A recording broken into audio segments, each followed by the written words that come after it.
ஹalleluya. Good morning. எழுந்துட்டீங்களா? தேவனுடைய வார்த்தையை கேட்க ஆயத்தமா இருக்கிறீங்களா? தினமும் 7 மணிக்கு அனுதின தியானத்தை உங்களுக்கு யூடியூப்ல கொடுக்கிறோம். இதை நீங்க 7 மணிக்கும் பார்க்கலாம், அல்லது பிறகு எப்ப உங்களுக்கு அனுகூலமோ அப்பவும் நீங்க பார்க்கலாம். ஆவிக்குரிய விதத்துல பலப்பட்டு உங்களுடைய நாளை தொடங்குங்க. வாங்க ஒரு சிறிய ஜெபம். பரிசுத்தரே, உமக்கு நன்றி ஆண்டவரே. அனுதினமும் மன்னாவை அன்றைக்கு இஸ்ரவேல் ஜனங்களுக்கு பெய்ய பண்ணி அவர்களுடைய பசியை தீர்த்தது போல மனுஷன் அப்பத்தினால் மட்டுமல்ல, தேவனுடைய வாயிலிருந்து புறப்படும் ஒவ்வொரு வார்த்தையினாலும் பிழைப்பான் என்கிறபடி உம்முடைய வார்த்தைகளை எங்களுக்கு தினமும் நீர் கொடுக்கிறதற்காக நன்றி அப்பா. இதை சரியா கேட்கவும் ஆவிக்குரிய பலனை பெற்றுக்கொள்ளவும் உதவி செய்யுங்க. கிறிஸ்துவின் நாமத்தில் ஜெபிக்கிறோம் நல்ல பிதாவே, ஆமென். எப்படி இருக்கிறீங்க? தேவனுடைய வசனத்தை வாசிக்கிறீங்களா? தியானிக்கிறீங்களா? நமக்கு தேவன் உள்ளத்தை கொடுத்திருக்கிறாருங்க. அது இது இல்லைன்னு நினைக்கிறேன். முன்பு அந்த காலத்துல மனசுன்னு சொன்னா இங்கே காட்டுவோம். ஆனா இப்போ இது ரத்தத்தை சுத்திகரிக்கிற உடல் உறுப்பென்று சிறு மூளைய மனசுன்னு சொல்றாங்க. ஒருவேளை இங்க இருக்கோ அங்க இருக்கோ நமக்கு தெரியாது. இதயம் இருக்குன்ற விஷயம் நமக்கு தெரியும். அந்த இதயத்துல எப்பவும் கூட என்ன இருக்குமோ அதை பொறுத்து தான் நம்முடைய வார்த்தைகள், நம்முடைய நடத்தை, நம்முடைய விளைவுகள், நம்முடைய என்ன சொல்லுவாங்க, அவுட்கம். என்னங்க, ஒரு ஃபேக்டரியில அவங்க எதை ஃபீட் செய்வாங்களோ அது ப்ரொடக்ஷன் வருங்க. ஸ்வீட்ஸ் ஃபேக்டரியில அவங்க என்ன ஃபீட் பண்ணுவாங்க? அந்த இனிப்பின் பாண்டங்களை ஃபீட் பண்ணா அது சாக்லேட்டா வரும். பருத்தி ஃபேக்டரியில பருத்தியை ஃபீட் பண்ணுவாங்க, அது துணிமணியாக தயாராகும். அது போல நம்முடைய இதயத்துல என்ன இருக்குமோ அதை பொறுத்து தான் நம்முடைய வார்த்தைகள், நம்முடைய நடத்தை, நம்முடைய வாழ்க்கை, அதனுடைய விளைவுகள் இருக்கும். நம்முடைய இருதயத்துல என்ன இருக்கு? உங்க இருதயத்துல என்ன இருக்கு? நம்ம இருதயம் கெட்டு போயிருக்குங்க. அது மோசமானது, அது கொடிய வியாதியுள்ளது. மனுஷனுடைய இருதயத்தை சாத்தான் கேப்சர் செய்து விட்டான், பிடித்து விட்டான். அவன் நம்முடைய இருதயத்தை ஆளுகிறான். அதுக்குதான் இருதயத்துல சாத்தானுக்கு இடம் கொடுத்தவங்களுடைய வார்த்தைகளும் நடத்தையும் எவ்வளவு பயங்கரமா இருக்கும் பாருங்க. எவ்வளவா தங்களுக்கே தீங்கு செய்து கொள்வாங்க, மற்றவங்களுக்கும் தீங்கு செய்வாங்க. தயவு கருணை இல்லாதவங்களா, சுயநலவாதிகளா, பாவத்துக்கு அடிமைகள் ஆகி அப்படிப்பட்ட வாழ்க்கையை யாராவது வாழ்றீங்களா? ஒரு முறை நாம தேவனுடைய சமூகத்துக்கு வந்து நம்முடைய பாவத்துக்காக மனஸ்தாபப்படும் போது, நம்முடைய பாவங்களை அறிக்கை செய்தா, அந்த பாவங்களுக்காக அவர் பரிகாரம் செய்திருக்கிறதுனால நமக்கு புதிய இருதயத்தை கொடுப்பாரு, புதிய சுபாவத்தை கொடுப்பாருன்னு ஆண்டவர் வாக்கு பண்ணியிருக்கிறார். கிறிஸ்துவின் இரத்தத்துல நம்முடைய இருதயத்தை சுத்தப்படுத்தி பவித்திரமாக்குவார். இதயத்துக்கு இருக்கிற பாவ நோயிலிருந்து நம்மை குணப்படுத்துவாரு. நம்முடைய இதயம் தேவனுடைய பொக்கிஷமாக மாறும்.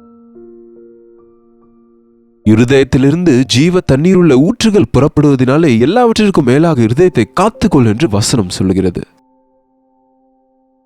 இயேசு கிறிஸ்து நம்முடைய இதயத்தில் இருந்தா, நம்முடைய இருதயத்தின் சிங்காசனத்தின் மேலே அவரை ராஜாவாக ஏற்படுத்தினா, அவரை உங்கள் இரட்சகராக, உங்கள் ஆண்டவராக, உங்கள் தேவனா அவரை அங்கீகரித்து நீங்க அவருடைய பிரசன்னத்தை உணர்ந்து கொண்டு வாழ்ந்தா பிசாசுக்கு உங்க மேல அதிகாரம் இல்லை. எப்பொழுது இயேசாண்டவர் நம்முடைய வாழ்க்கையில இருப்பாரோ அவருடைய மகிமை நம்முடைய முகத்தில், நம் வார்த்தைகளில் அவருடைய அன்பு, கனிவு, தயவு, நம் வாழ்க்கையில அவருடைய உத்தமமும் பரிசுத்தமும், நம்முடைய வாழ்க்கையில வெற்றியும் நன்மையும் பெருக்கமும் ஆசீர்வாதமும் பார்க்க முடியும். உங்க பாவத்தை நீங்க அறிக்கை செய்து ரட்சிக்கப்பட்ட நாள் இருக்கா? ஆமாங்க, ஆண்டவர் என்னை ரட்சித்தாரு, பாவ மன்னிப்பு பெற்றிருக்கிறேன், ஞானஸ்நானம் பெற்றிருக்கிறேன், ஆலயத்துக்கு போகிறேன், கர்த்தருடைய பந்தியில பங்கு கொள்கிறேன் என்று என்னென்னமோ சொல்லுவோம். நல்லதுதான். ஆனா ஒரு விஷயம், ஒரு முறை உங்கள் உள்ளம் கழுவப்பட்ட பின்பு அந்த உள்ளத்தை தேவனுடைய வசனத்தால நிரப்ப வேண்டும். வசனத்தால நிரப்ப வேண்டும். தேவனுடைய வசனத்தை கேட்கிறேன் என்று சொல்லிட்டு விட்டுறாதீங்க. கேட்ட வசனத்தை இருதயத்தில் பத்திரப்படுத்த வேண்டும். உமக்கு விரோதமாய் நான் பாவம் செய்யாதபடிக்கு உம்முடைய வசனத்தை என் இருதயத்தில் வைத்திருக்கிறேன் என்றார் தாவீது. இயேசுவை குறித்த விஷயங்களை எல்லாம் மரியாள் தன்னுடைய இருதயத்தில் பத்திரப்படுத்தி கொண்டாங்க. எப்பொழுதும் உள்ளம் நிறைய வசனம் இருந்தா நம்முடைய வாழ்க்கை வசனத்தின்படி போயிட்டே இருக்குங்க.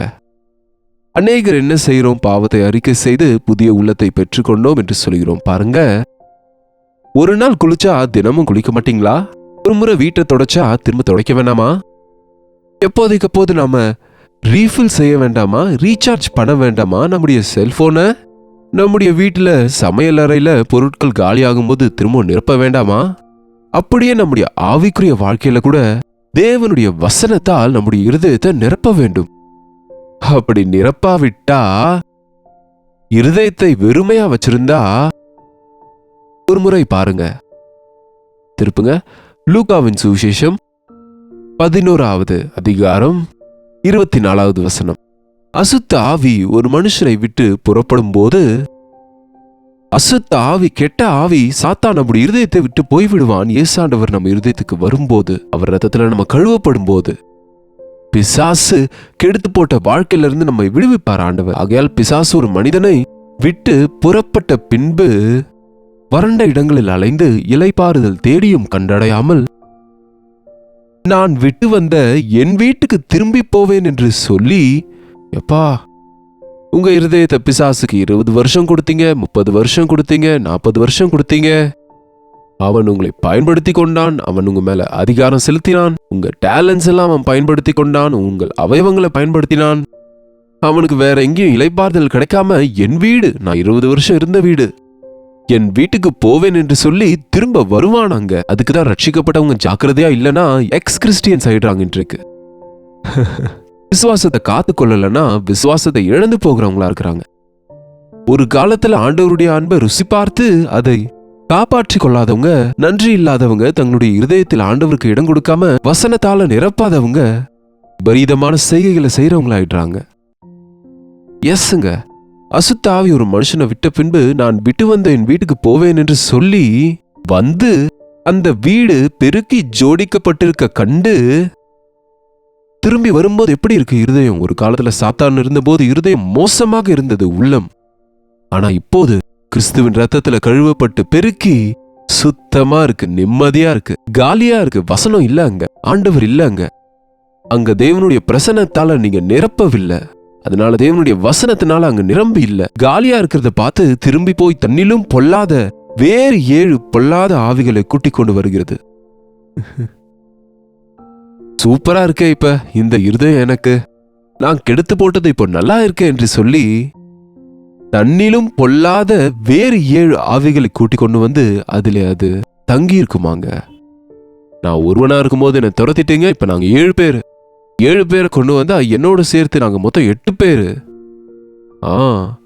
இனி வா, இந்த இருதயத்தை நம்ம, இந்த மனுஷனை நம்ம சுதந்திரித்துக் கொள்ளுவோம் என்று.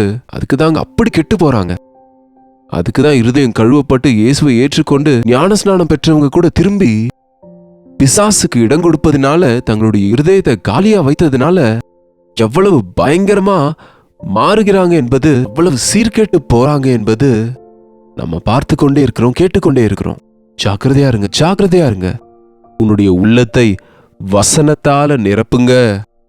அதனால என்ன ஆகுமா? அப்பொழுது அந்த மனுஷனுடைய முன்னிலைமையிலும் அவன் பின்னிலைமை அதிக கேடுள்ளதா இருக்கும். ஒருவேளை உங்களில் இப்போதைக்கே பக்தியற்றவங்கள் ஆயிட்டீங்களோ என்னமோ, சாத்தானின் வலையில விழுந்து சோர்ந்து போயிருக்கிறீங்களா? அநேக விதங்களில் விட்டு வந்த பாவத்துக்கே திரும்ப போய் கக்கினதை தின்கிற நாயை போல, கழுவப்பட்ட பன்றி சேற்றுக்கு திரும்புவது போல, கிறிஸ்துவின் ரத்தத்துல கழுவப்பட்ட நீங்க இன்றைக்கு உங்க விசுவாசத்தை காத்துக்கொள்ளாம, இருதய சுத்தத்தை காத்துக்கொள்ளாம, ஆண்டவருக்கு உங்க வாழ்க்கையில முதலிடத்தை கொடுக்காம, அவருடைய சித்தத்தை அறியாம, அவருடைய வசனத்தை வாசிக்காம, அவர் சமூகத்தில் அனுதினமும் உறவாடுகிற அனுபவத்தை விட்டு விட்டதுனால பிசாசு இன்னும் அதிக பொல்லாதவைகளான அசுத்தாவிகளை உங்களுடைய இருதயத்துக்குள்ள அனுப்பி கஷ்டங்களால், பாடுகளால், வேதனையோடு வெறுத்து போய் பிசாசுக்கு பிரதிநிதிகளாய் வாழ்ந்து அழிந்து போயிட்டு இருக்கீங்களோ என்னமோ. இன்றைக்கு ஏசாண்டவர் இன்னும் உங்களை நேசிக்கிறாரு. 7 பொல்லாத ஆவிகள் இருந்து விடுதலை பெற்ற மக்தலேனா மரியாள், இந்த மக்தலேனா மரியாவுக்கு 7 பிசாசு பிடிச்சு இந்த 7லிருந்து ஆண்டவர் விடுவித்தாரு. இயேசு கிறிஸ்துவின் நாமத்துல நீங்க இன்றைக்கு ஜெபித்தா, உங்க பாவங்களுக்காக நீங்க மனஸ்தாபப்பட்டா, நீங்க தேவனை துக்கப்படுத்தின காரியங்களை நீங்க தேவனுடைய சமூகத்தில் உங்களுடைய பாவங்களையும் அறிக்கை செய்து, ஐயா என்னை மன்னிங்க, ஐயா என்னை கழுவுங்கன்னு தாவீது அன்றைக்கு ஒரு பக்தனா இருந்த போதும் பாவம் செய்த போது எப்படி தேவ சமூகத்துல முறையிட்டாரோ, சங்கீதம் 51 வாசிங்க, உங்களுக்கு மனம் திரும்புதல் உண்டாகும். மனம் திரும்புதலின் ஜெபம்னா என்னன்னு நீங்க தெரிந்து கொள்ள முடியும்.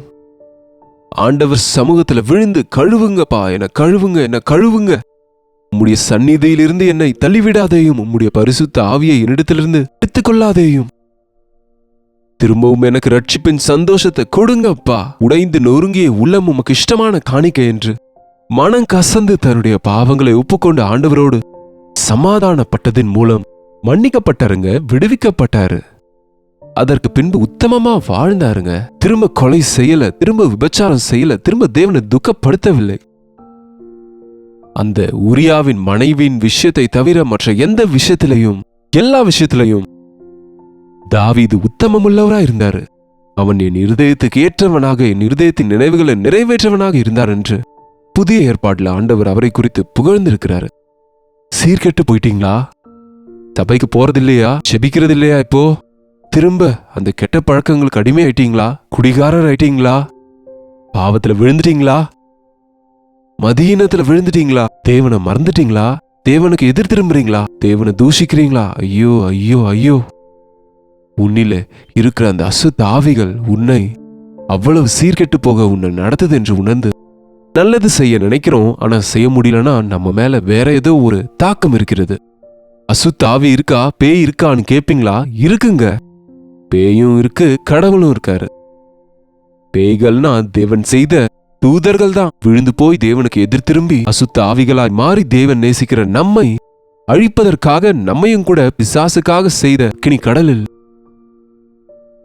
சாத்தானோடு கூட நாமும் அந்த நரகத்துக்கு போவதற்காக முயற்சி செய்து கொண்டிருக்கிறான். பிசாசுக்கு எதிர்த்து நில்லுங்கள், அப்போது ஆண்டவர் உங்களை அவனிடத்திலிருந்து விடுவிப்பாரு. பாவங்கள் அறிக்கை செய்தா மன்னிக்கப்படுங்க. இன்றைக்கு நீங்க எவ்வளவு மோசமான நிலைமையில இருந்தாலும் இன்னும் ஏசாண்டவர் உங்களை நேசித்துக் கொண்டே இருக்கிறார். அவர் மன்னிக்க முடியாத பெரிய பாவம் எதுவும் இல்லை. அவர் ரத்தம் கழுவ முடியாத கொடிய பாவம் எதுவும் இல்லைங்க. ஆண்டவராகிய இயேசு கிறிஸ்துவின் நாமத்துல எல்லா அசுத்த ஆவிகளின் மேலையும் விடுதலை இருக்கு. உங்களை ஆட்கொண்டிருக்கிற ஒவ்வொரு கெட்ட பழக்கத்திலிருந்து விடுதலை இருக்கு. எவ்வளவு மோசமான நிலைக்கு ஆழத்துல நீங்க விழுந்து கிடந்தாலும் அவர் கை நீட்டி உங்களை தூக்க வேண்டும் என்று உங்களை நேசித்து உங்களுக்காக உயிரை கொடுத்த ஆண்டவர், உங்களுக்காக பிதாவின் வலது பார்சத்தில் உட்கார்ந்து விண்ணப்பிக்கிற ஆண்டவர், நீங்க திரும்பினால் உங்களை மன்னிப்பதற்கு ஆயத்தமா இருக்கிறார். ரிபென்டன்ட், திரும்பு. நீ தேவனிடத்திலிருந்து ஓடுகிறாய். ஆண்டவருடைய அன்பும் இரக்கமும் உங்களுக்கு பின்னாக வந்து கொண்டு இருக்கு. நீங்க பின்னாடி திரும்பினா ஆண்டவர் உங்களுக்கு எதிரிலேயே இருக்கிறார். தேவனே என்னை மன்னியும் என்று இன்னொரு முறை என் இருதயத்தை கழுவி என் இருதயத்திலே நீர் வாழுங்க என்று செபித்தா, இந்த நேரத்திலேயே உங்க வாசல்ல நின்று இரவும் பகலும் கதவை தட்டுகிற ஆண்டவர், நீங்க கதவை திறந்தா உள்ளே வருவதற்கு ஆயத்தமா இருக்கிறாரு. உங்க வாழ்க்கையில பெரிய காரியங்களை செய்யும்படி அவர் வாஞ்சிக்கிறாருங்க. செபிப்போம். பரிசுத்தரே, அன்புள்ள தகப்பனே, ரட்சிக்கப்பட்டோம் என்று சொல்லுகிற எங்களுடைய இருதயங்கள் இன்னொரு முறை உம்முடைய வசனத்தின்படி எப்படி இருக்கிறது என்று பரிசீலனை செய்து ஒரு முறை பரலோகத்தில் இருக்கிற தேவனுடைய வல்லமையை ருசி பார்த்து ரட்சிக்கப்பட்டு தவறி போனவங்க வெளிப்படையாக ஆண்டவரை திரும்ப சிலுவையில் அறையும்படிக்கு விழுந்து போகிறோம் என்று உணர்ந்து எங்களுடைய பாவங்கள் அறிக்கையிட்டு விட்டுவிட, திரும்ப எப்பவும் பாவம் செய்யாதபடி உம்முடைய கிருபைக்காக வேண்டிக்கொள்ள, உம்முடைய சாட்சிகளாய் வாழ்வதற்கு எங்கள் ஒவ்வொருவருக்கும் நீர் உதவி செய்யும்படிக்கு கிறிஸ்துவின் நாமத்தில் ஜெபிக்கிறோம் நல்ல பிதாவே, ஆமென். பிதாவாகிய தேவனுடைய அன்பும் குமாரனாகிய இயேசு கிறிஸ்துவின் கிருபையும் பரிசுத்த ஆவியானவருடைய அந்யோன்யமும் ஐக்கியமும் கூடி வந்திருக்கிற அனைவருக்கும் இப்பொழுதும் சதா காலமும் துணையாயிருப்பதாக, ஆமென். தேவனுக்கு ஸ்தோத்திரம். உங்களுடைய ஜெப விண்ணப்பங்களுக்கும் பாரங்களுக்கும் பிரைஸ் ரிப்போர்ட்ஸ்க்கும் நீங்க எங்களுக்கு 8939801234 என்ற நம்பருக்கு அவ்வப்போது ஒரு டெக்ஸ்ட் அல்லது வாய்ஸ் மெசேஜ் மூலம் வாட்ஸ்அப் பண்ணுங்க. உங்களுக்காக நாங்கள் தொடர்ந்து ஜெபிக்கிறோம். நீங்களும் ஜெபிங்க. தேவன் நிச்சயமா நம்முடைய ஜெபங்களுக்கு பதில கொடுப்பாரு. நீங்க எந்த நிலைமையில இருந்தாலும் இயேசு உங்களை இன்னும் நேசிக்கிறாரு. நம்முடைய பாவங்களை அறிக்கை செய்தா மன்னிப்பாரு. உங்களுக்காக நாங்களும் ஜெபிக்கணும்னா அந்த விஷயத்தை தெரியப்படுத்துங்க. கர்த்தருக்கு சித்தமா இருந்தா நாளைக்கு இதே அனுதின தியான நிகழ்ச்சியில கர்த்தருடைய வார்த்தையோடு உங்களை மீண்டும் சந்திக்கிறேன். அதுவரை கர்த்தருடைய கிருபை உங்களுக்கு துணையா இருப்பதாக.